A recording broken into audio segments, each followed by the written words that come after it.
So to understand this alliance, to understand the high point of Chinese-American relations and the problems, we need to go back to look at Chinese-American relations a bit before the war.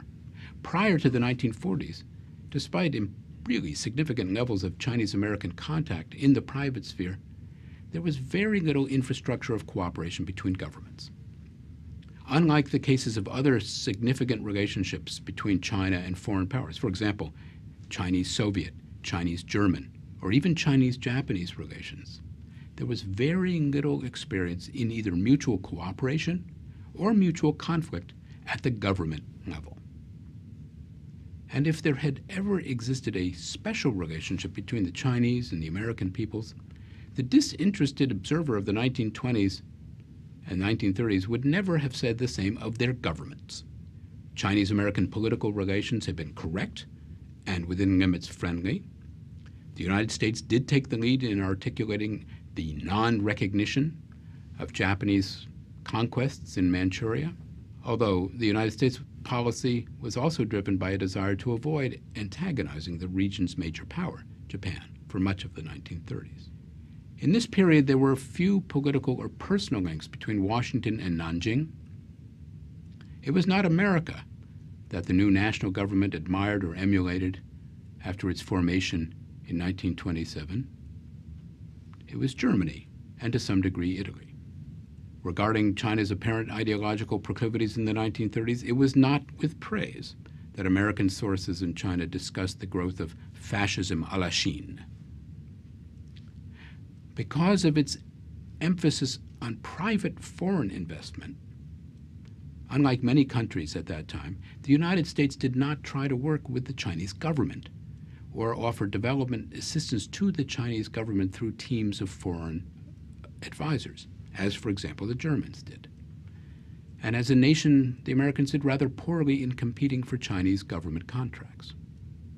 The result was that the United States, unlike either Germany or the Soviet Union, began the period of its closest partnership with China without an experience in managing an official or even quasi-official advisory effort.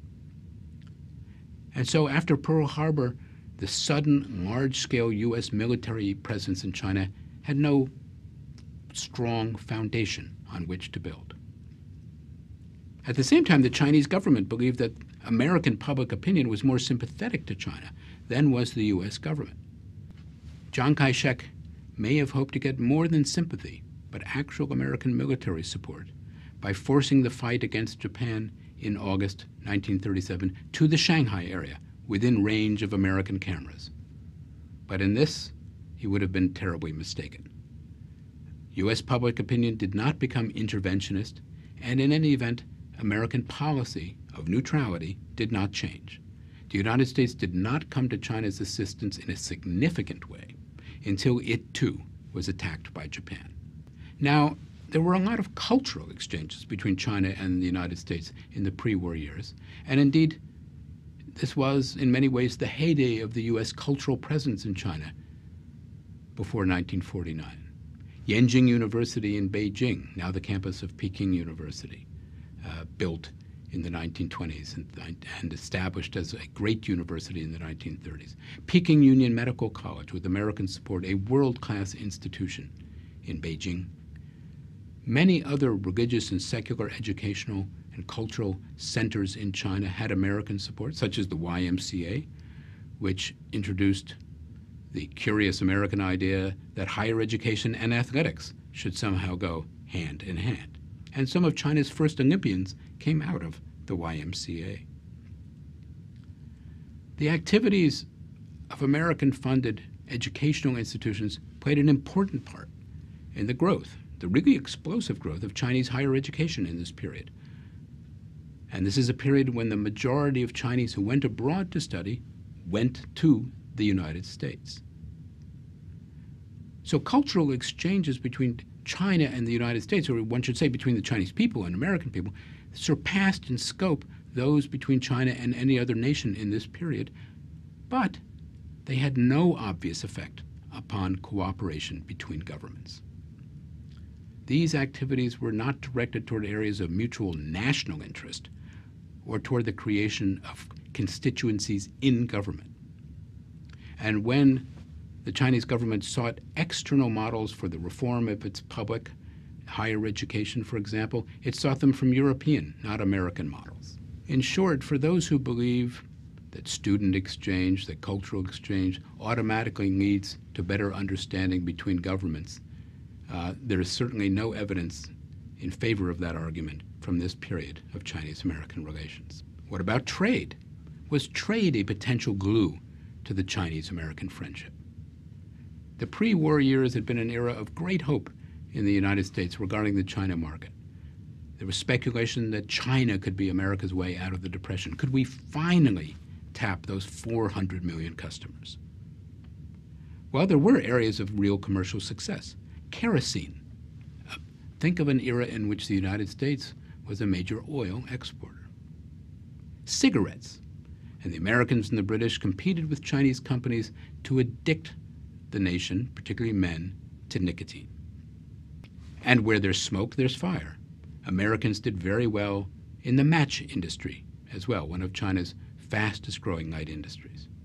But these are the exceptions to the rule, because in truth, American economic interests in China offered very little basis of cooperation between the Chinese and American governments.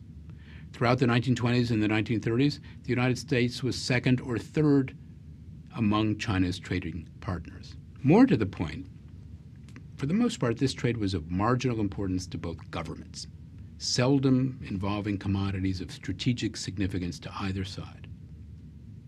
The American government did very little, unlike others, the British or the Germans, to support and promote Chinese-American trade.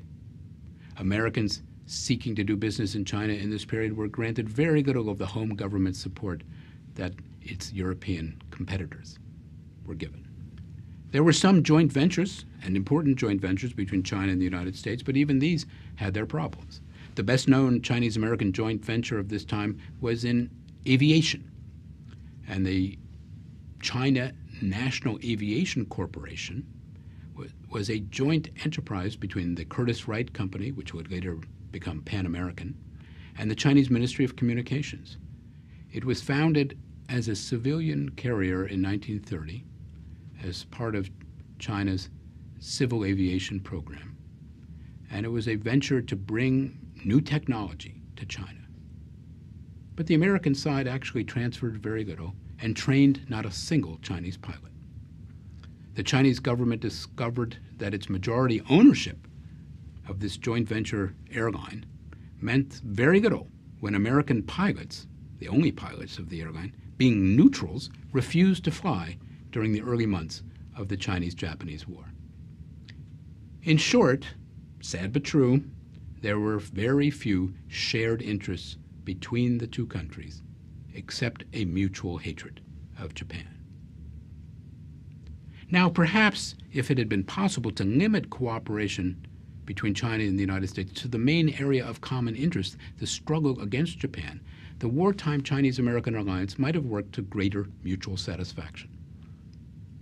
But the propaganda and myth-making dictated by the war, some of which actually came to be believed by policymakers, obscured the very limited degree to which the interests of the United States and China actually ran parallel.